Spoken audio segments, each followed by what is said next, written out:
Bonjour, bienvenue à toutes et tous à ce dernier webinaire de l'année 2023, webinaire IDEAS. Aujourd'hui, c'est Gwenola Yanou-Lebry et Caroline Pénicaud qui sont co-autrices de l'article et qui vont nous présenter justement un article publié récemment dans la revue Agronomy for Sustainable Development sur l'évaluation de la durabilité dans les processus de conception d'innovation.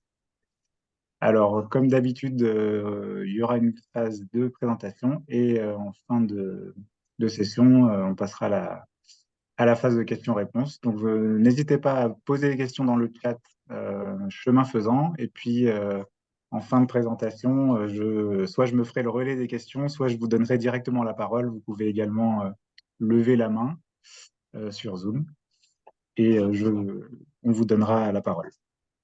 À vous, Caroline et Gwenola. Très bien, merci Raphaël. Donc avec Caroline, on a préparé une présentation à deux voix. Vous m'entendrez d'abord et puis je passerai le relais ensuite à Caroline. Euh, alors, ah, Caroline, Tu as perdu le contrôle des diapos? ouais, ok, c'est à l'air de revenir. Euh, Ouais, pour situer ce travail, pardon, je dois dire on a, enfin, ce qui a donné source à ce travail, c'est un séminaire IDEAS qui s'est tenu en février 2018 et qui avait donc pour cœur de réflexion la question de l'évaluation de la durabilité dans le domaine agricole et dans le domaine alimentaire, et sous l'impulsion de Marianne et de Lorraine, qui nous ont aidés en organisant un atelier d'écriture, nous avons décidé de prendre à bras-le-corps ce sujet pour partager nos expériences et nos regards sur la question de l'évaluation de la durabilité dans nos deux univers d'activité. Cet atelier d'écriture, il nous a conduit finalement à élaborer deux questions. La première portant sur la question de la place de la durabilité dans les processus d'innovation, auquel on a cherché à identifier à quel moment finalement on mobilisait cette évaluation de la durabilité.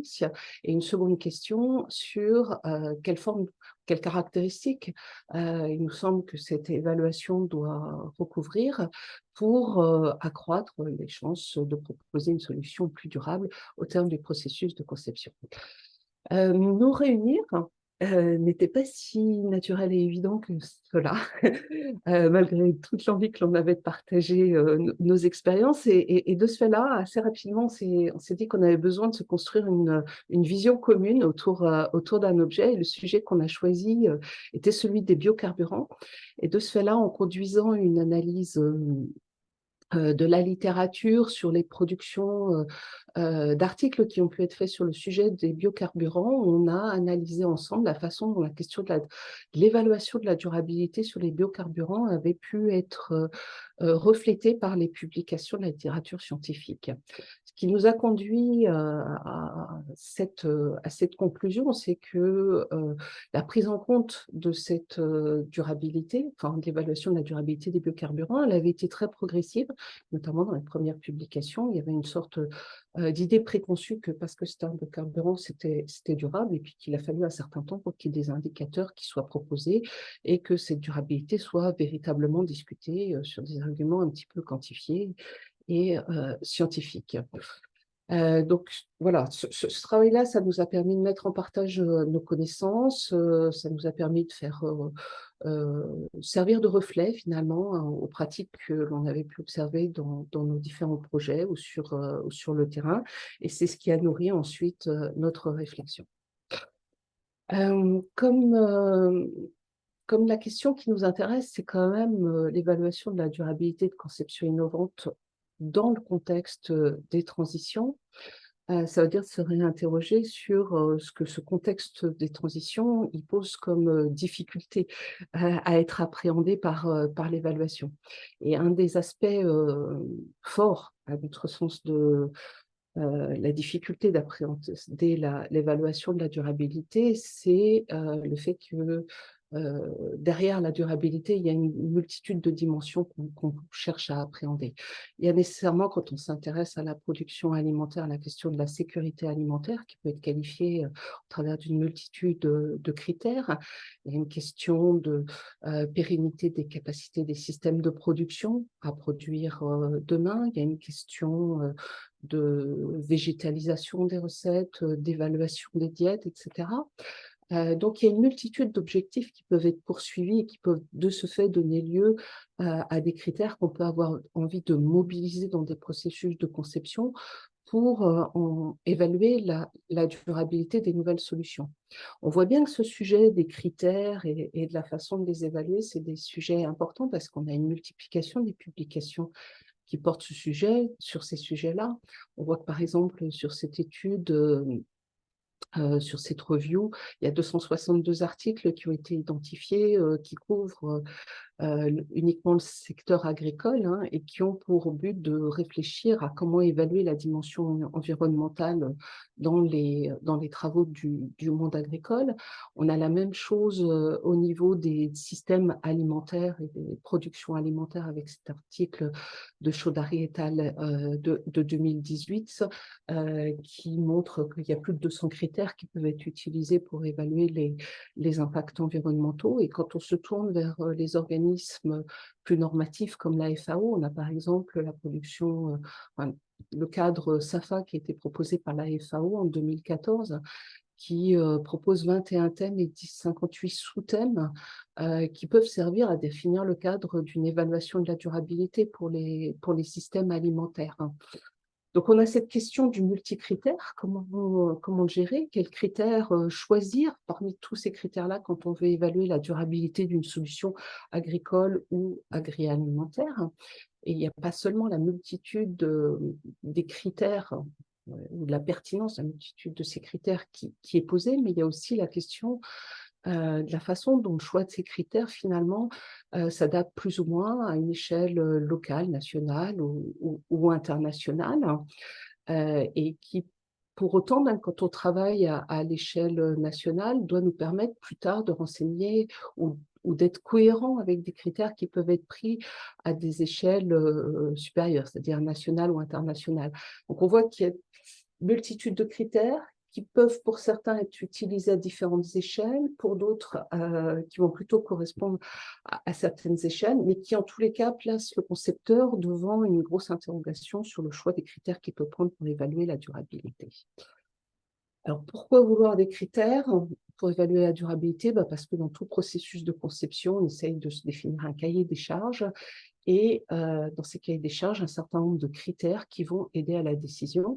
Et notamment dans les sciences de la conception, on articule beaucoup le processus de conception avec le processus d'aide à la décision, et notamment avec l'idée des travaux qui ont été produits par Simon en 1969 sur les processus d'aide à la décision, travaux qui affichent, qui font ressurgir le fait que malgré tous les critères qu'on peut avoir envie de mobiliser, malgré toutes les données qu'on a un peu avoir envie de réunir, au final, de toute façon, on aura les solutions choisies ne pourront pas être optimales.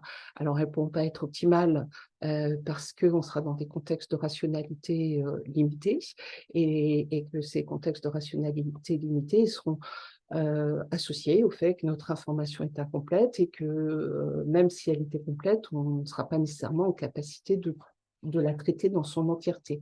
Donc, en tout cas, essayer de renseigner un maximum de critères, c'est essayer de réduire l'incomplétude de l'information, et que la question des connaissances pour traiter ces données-là, elle requiert probablement de démultiplier les connaissances qu'on réunit autour du processus de décision pour traiter ces informations de façon les plus intelligentes possibles. Un deuxième outil pour améliorer la pertinence du processus de décision en conception, c'est une solution qui a été proposée autour de la rationalité procédurale. Le concept de rationalité procédurale, en fait, renvoie à l'idée de dire, dès lors qu'on va avoir un processus de décision qui est clairement énoncé, défini, on va être en capacité de dire comment on prend la décision, pourquoi on la prend comme ça, qui on doit réunir pour la prendre. Et le fait d'établir cette procédure ne fera pas à nouveau, ne nous donnera pas la main sur une solution optimale, mais tendra à avoir la solution la plus satisfaisante. Donc voilà, on a un peu ces axiomes-là autour de la question de la prise de décision en conception. Et bien évidemment que le choix des critères qu'on peut faire pour évaluer la durabilité, il s'entend aussi dans ce contexte de prise de décision.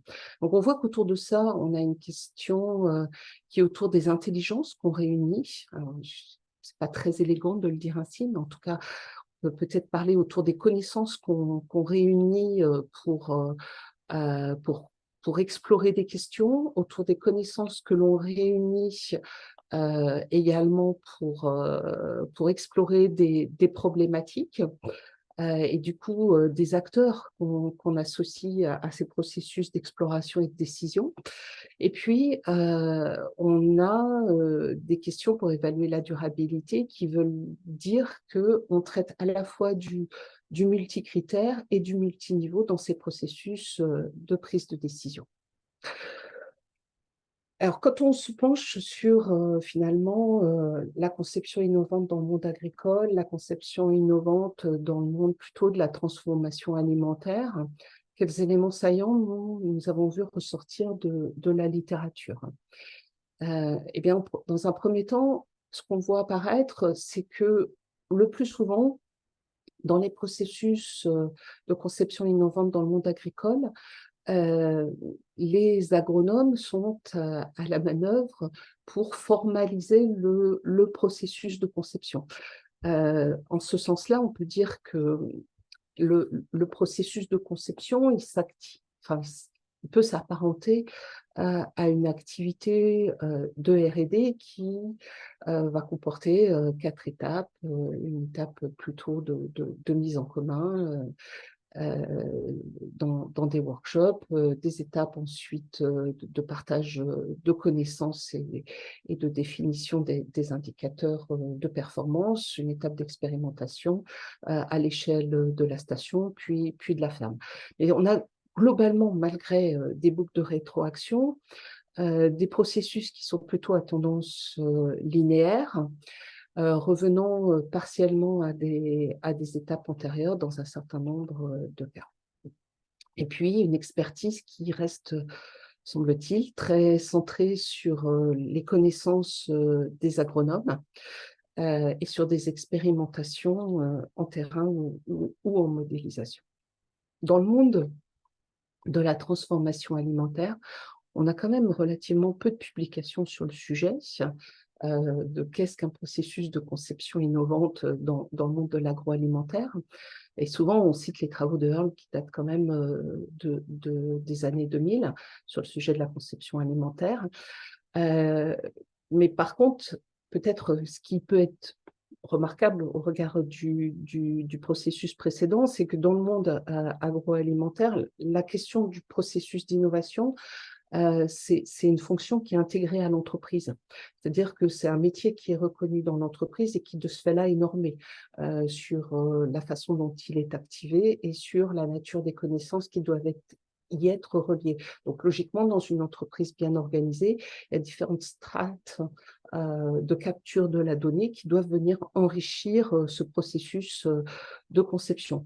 Pour autant, quand on y regarde de plus près dans le processus de conception alimentaire, très clairement, ce qu'on tente à y faire entrer, c'est la voix du client, la voix du consommateur, et notamment les tests d'analyse sensor, très clairement, ils ont pour but de faire entrer le consommateur le plus vite possible dans ce processus de conception.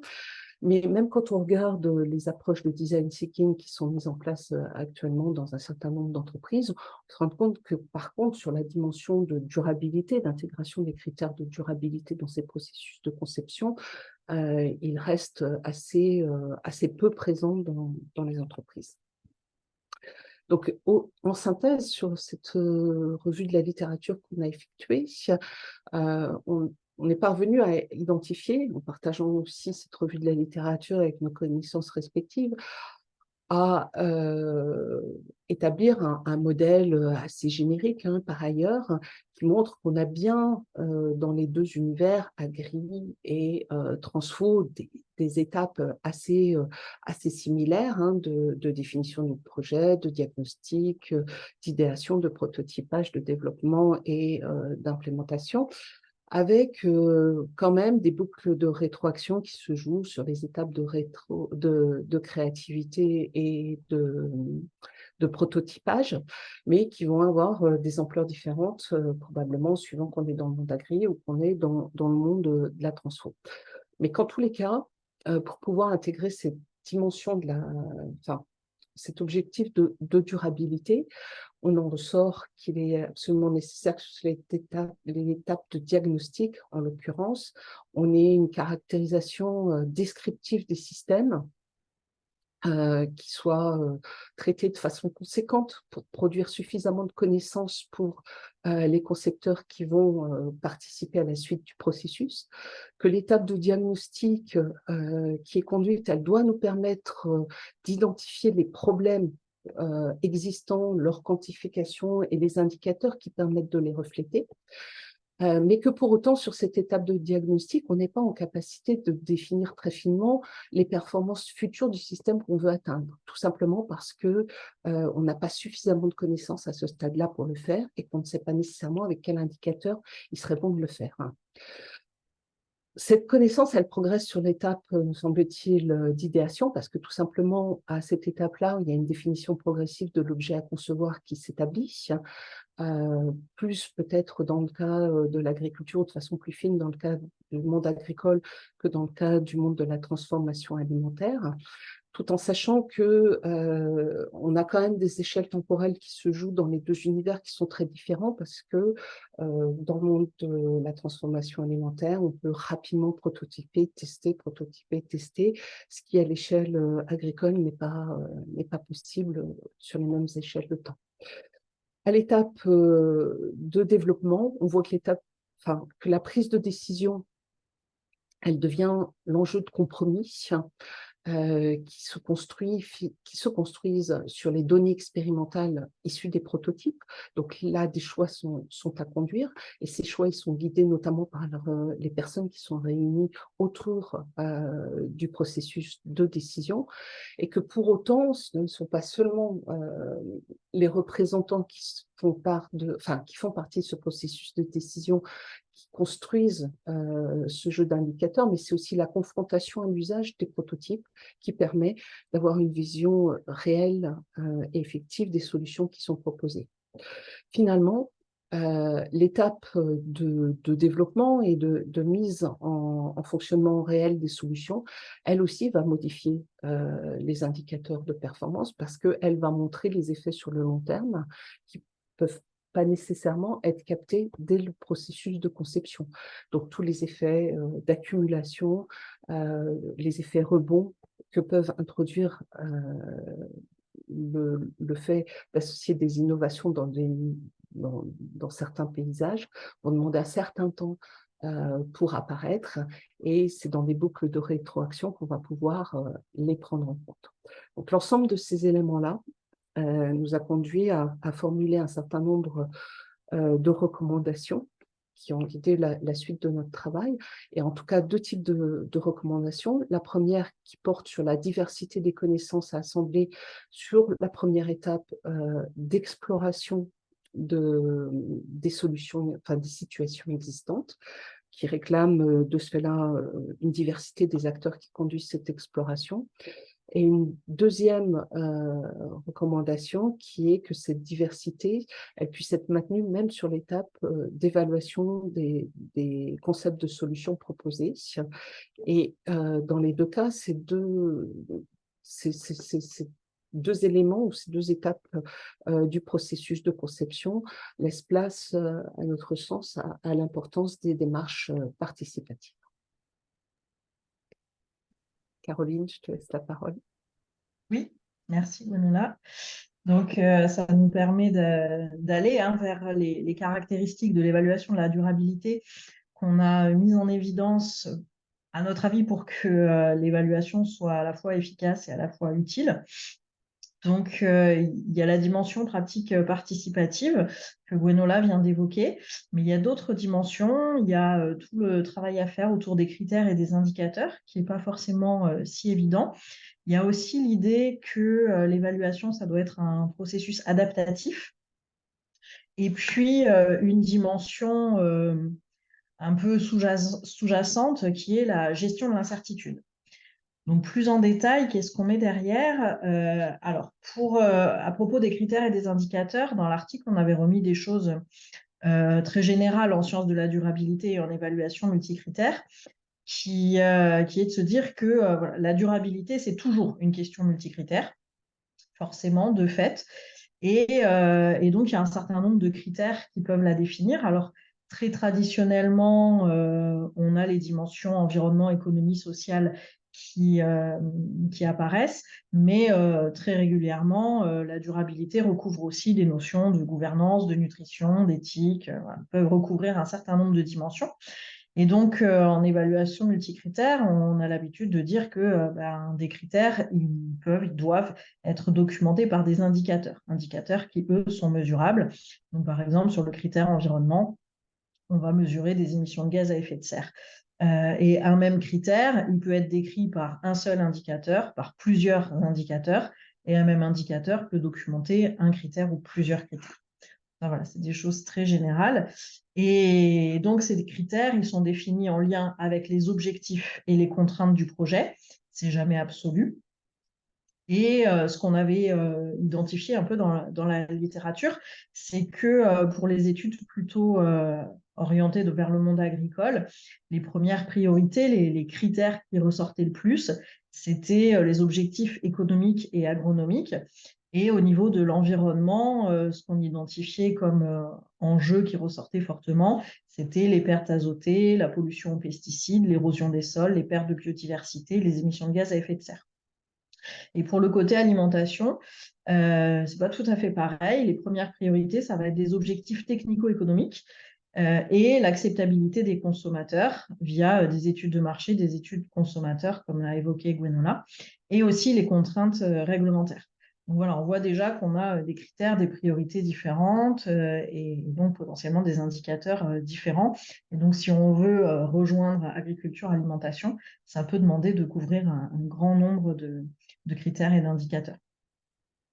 Et puis, alors là aussi, quelque chose de très classique en évaluation multicritère, hein, c'est que les critères, il y a un certain nombre de propriétés qu'ils doivent avoir. C'est qu'ils doivent être pertinents, mesurables, compréhensibles, non redondants les uns par rapport aux autres, le moins nombreux possible, hein, ce qui est toujours un challenge hein, quand on parle de durabilité, et évalués conjointement. Alors, à propos des indicateurs, dans l'article, on fait une distinction entre les indicateurs qu'on a appelés indicateurs intrinsèques et les indicateurs qu'on a appelés indicateurs extrinsèques. Donc, les indicateurs intrinsèques, c'est les indicateurs d'impact dans le périmètre de l'artefact et ou ses parties prenantes, alors que les indicateurs extrinsèques, eux, ils vont représenter les impacts en dehors du périmètre de l'artefact et ou de ses parties prenantes. Et donc ça, vous allez voir que ça va avoir un certain nombre d'implications sur qui et comment on définit ces indicateurs. Et la première implication, c'est que pour nous, l'impact sur la durabilité ne peut être évalué que si des indicateurs extrinsèques portant sur les impacts environnementaux et sociaux externes, donc les externalités sur l'environnement et la dimension sociale, sont inclus dans l'évaluation. Et ça nécessite d'inclure explicitement dans l'objectif de conception cette dimension-là. Et on prenait l'exemple de développer un nouvel aliment avec des protéines végétales versus diminuer l'impact environnemental des aliments riches en protéines. Et en fait, on voit bien que selon la façon dont on formule notre visée de conception, on ne va pas avoir les mêmes objectifs. Développer un nouvel aliment avec des protéines végétales, potentiellement, il n'y a aucune considération environnementale qui va être incluse, alors que diminuer l'impact environnemental des aliments riches en protéines, de fait, la dimension environnementale doit être incluse pour atteindre cette visée-là. Voilà, donc ça, c'était un premier élément important. à propos des indicateurs et puis des spécificités de l'évaluation de la durabilité. Alors après, ce qu'on mentionnait aussi, hein, c'est qu'il y a énormément de méthodes pour documenter les indicateurs, hein, qu'ils soient intrinsèques ou extrinsèques d'ailleurs. Donc, parmi ces méthodes, il y a les méthodes d'analyse du cycle de vie qui sont très connues. C'est pas les seuls, hein. Gwenola a évoqué au début, hein, que voilà, il peut y avoir aussi d'autres cadres d'évaluation. Après, pour ce qui est de l'ACV, on avait fait un petit focus quand même sur ce qui est l'ACV dite prospective, donc qui est une approche d'ACV émergente qui vise à proposer une évaluation ACV pour des objets qui seront en œuvre dans le futur. Et donc ça pose un certain nombre de défis méthodologiques, bien sûr, mais c'est une approche qui peut être aidante, en fait, pour la conception d'innovations qui potentiellement vont s'inscrire sur du long terme. Donc voilà, et puis il y a de plus en plus d'outils avec de très nombreux indicateurs, parce que souvent, en sciences de la durabilité, on peut vite être amené à manipuler des centaines d'indicateurs. Et donc, il y a un certain nombre d'outils qui se sont développés et qui continuent de se développer pour être capable de manipuler ces différents indicateurs. Alors ça, ces deux aspects, c'était pas du tout voilà, le cœur de ce qu'on voulait mettre en évidence dans l'article, mais bon, ça nous semblait quand même nécessaire de le mentionner. Alors, la deuxième dimension, c'est les pratiques participatives, l'importance de mettre en œuvre des pratiques participatives pour l'évaluation de la durabilité. Alors, pourquoi est-ce qu'on peut mobiliser des pratiques participatives? Déjà pour déterminer les objectifs, pour définir des critères et des indicateurs, pour prioriser les critères et les indicateurs, proposer des scénarios à évaluer et évaluer des modalités. Donc ça, voilà, les pratiques participatives, elles peuvent être mobilisées à plein de moments, en fait, du processus d'évaluation et de l'évaluation dans le processus de conception d'innovation. Et ça a pour avantage de fournir des connaissances et des données situées. Ça a l'avantage aussi qu'on peut documenter les indicateurs intrinsèques avec des connaissances expertes. Donc là, on revient sur la distinction indicateur intrinsèque, extrinsèque. Et là, l'idée, c'est de se dire, finalement, les indicateurs qui représentent les impacts sur le système et ses parties prenantes, probablement que les experts du système et les différentes parties prenantes du système, elles sont très bien placées pour les documenter, pour les définir et les documenter, ces indicateurs. Voilà. Et troisième avantage des pratiques participatives, c'est l'acceptation de l'innovation. Quand elle est co-conçue, ça favorise son acceptation. Alors par contre, il y a quand même certains points de vigilance qui sont mis en évidence dans la littérature, c'est que ces pratiques participatives, ça peut être un processus laborieux et chronophage. Et du coup, faut bien le réfléchir et bien vérifier quelle est l'intention à chaque fois qu'on souhaite inclure des pratiques participatives, pour quels objectifs, et qu'est-ce qu'on en attend précisément. Des questions à se poser aussi, c'est vraiment voilà, qui inclure, quelle contribution attendue et par quelle méthode participative, parce qu'il y en a un certain nombre qui existent. Et donc là, on revient sur la question des indicateurs évoqués avant. J'ai dit que les indicateurs intrinsèques, ça nous paraissait tout à fait judicieux de les définir et les documenter par des approches participatives et en se basant sur des connaissances expertes.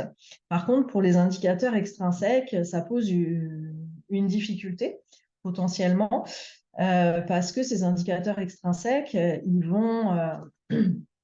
ils vont refléter des acteurs non humains, donc par exemple l'environnement, ou des acteurs humains avec des positions sociales qui les rendent difficilement audibles. Et du coup, on a besoin d'être capable de rendre visibles les rôles, les attentes, les valeurs et les contraintes de ces acteurs, qu'ils soient non humains ou qu'ils soient en position sociale qui les rendent difficilement audibles. Et donc là, ce qu'on se pose comme question, c'est qui est bien positionné pour faire ça? Est-ce que c'est le facilitateur du processus de conception qui doit faire ça? Est-ce que c'est un des rôles de la recherche? On n'a pas tranché la question, on pose ces questions-là dans l'article, on n'a pas tranché, mais en tout cas, ça nous semble essentiel que ces indicateurs extrinsèques, il y ait des personnes humaines qui soient là pour les incarner et éventuellement aider d'objets intermédiaires qui peuvent faciliter en fait l'inclusion de ces indicateurs extrinsèques dans les débats. Et puis, troisième dimension du processus, c'est un processus adaptatif pour nous, l'évaluation de la durabilité. Donc, il y a une notion un peu dynamique là-dedans. Alors déjà, parce que la durabilité, c'est un concept évolutif, c'est jamais absolu. Et la notion de durabilité, elle évolue en fonction des attentes, des connaissances, de la société, des priorités. Et l'innovation, c'est un processus dynamique par essence et l'objet conçu évolue au cours du processus par définition. Donc, on a deux niveaux en fait de dynamisme dans les systèmes. Et l'évaluation, elle, ce qu'elle fait, c'est des photos à un instant T.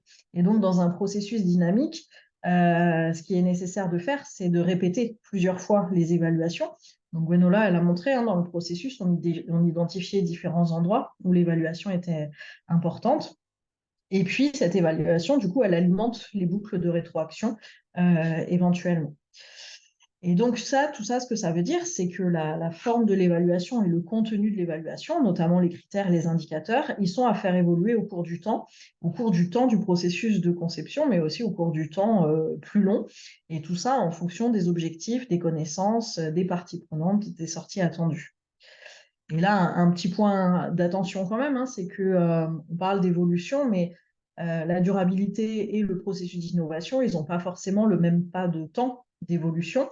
Donc peut-être que dans certains cas, on peut un peu plus figer la notion de durabilité et être plus dynamique sur le cas du processus d'innovation.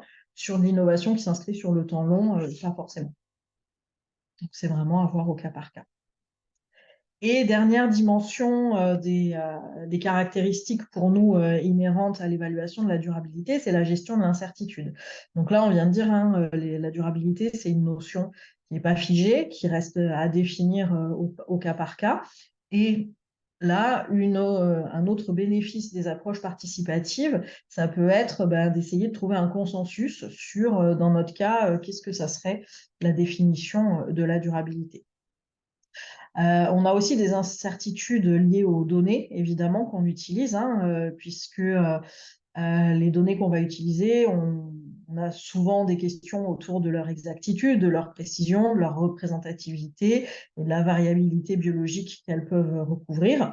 Donc là, il y a différentes techniques assez connues dans le monde scientifique pour essayer de limiter les incertitudes autour des données, que ce soit répliquer les mesures, faire appel à des connaissances expertes ou faire du prototypage, mais pour pouvoir faire des mesures dessus. Mais évidemment, les données seront toujours associées à une certaine quantité d'incertitude. Et puis, le modèle d'évaluation lui-même, il va lui aussi induire de l'incertitude, que ce soit au niveau du calcul des indicateurs ou des méthodes d'agrégation.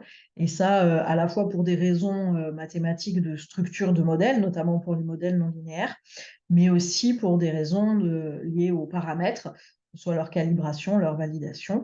Et donc là encore, on peut avoir une approche participative pour réduire les incertitudes liées au modèle d'évaluation, mais aussi on peut avoir plus classiquement des approches mathématiques pour avoir des modèles qui soient induisant le moins d'incertitudes possible.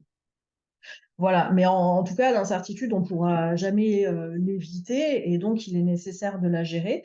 Et pour ça, il nous semble important de représenter clairement l'incertitude dans le résultat de l'évaluation. Et puis, des choses qui se développent beaucoup, c'est de combiner des approches mathématiques spécifiques, par exemple la logique floue, et des méthodes multicritères pour inclure justement cette dimension incertitude et soutenir les décisions en tenant compte de cette incertitude. Voilà, donc en conclusion, pour nous, dans l'article, ce qu'on dit en tout cas, c'est que le processus de conception, il nécessite premièrement de formaliser le rôle et le mode d'évaluation. Deuxièmement, d'utiliser des critères et des indicateurs de durabilité qui soient pertinents. Troisièmement, de renforcer les pratiques participatives. Et quatrièmement, d'adapter l'évaluation au contexte de l'artefact conçu. Et tout ça pour faciliter le choix entre des solutions imparfaites. Donc, on a proposé un processus de conception approprié pour les systèmes agricoles, les systèmes alimentaires, les systèmes agri-alimentaires, avec donc 3 types d'évaluation qui sont inclus dans ce processus de conception, le diagnostic, la sélection des idées et la validation. Et puis, les caractéristiques clés de l'évaluation de la durabilité que je viens de citer, hein, autour des critères et des indicateurs, des pratiques participatives, de l'adaptativité du processus et de la gestion de l'incertitude. Donc, si on rappelle un peu les points forts, hein, qu'on voulait mettre en évidence, c'est que l'ambition des objectifs de durabilité devrait guider la définition des critères et des indicateurs, et que pour ça, c'est indispensable de mobiliser des indicateurs extrinsèques ciblant les objectifs de durabilité, que tout ça, c'est un processus itératif, hein, avec des boucles de rétroaction initiées par l'évaluation, et que donc les critères, ils sont définis avant, mais aussi pendant le processus. Troisième point, que l'implication des parties prenantes, elle peut être très utile, hein, pour déterminer des objectifs, définir des indicateurs intrinsèques, apporter des connaissances et des données, évaluer des modalités et ou proposer des scénarios, et qu'il est nécessaire d'avoir une représentation transparente de l'incertitude. Et donc, les perspectives, c'est que voilà, tout ça, c'était un travail plutôt bibliographique et puis réflexif entre nous aussi, hein. Et donc, les perspectives, ce serait d'avoir différentes études de cas de conception, d'innovation et impliquant voilà, justement une évaluation de la durabilité et d'essayer de voir si nous, ce qu'on propose reflète en pratique ce qui s'est passé ou pas. Et voilà, qu'est-ce que ça peut dire, soit de ce qui s'est passé ou soit de notre proposition autour de l'évaluation de la durabilité dans les processus de conception d'innovation. Voilà, merci pour votre attention.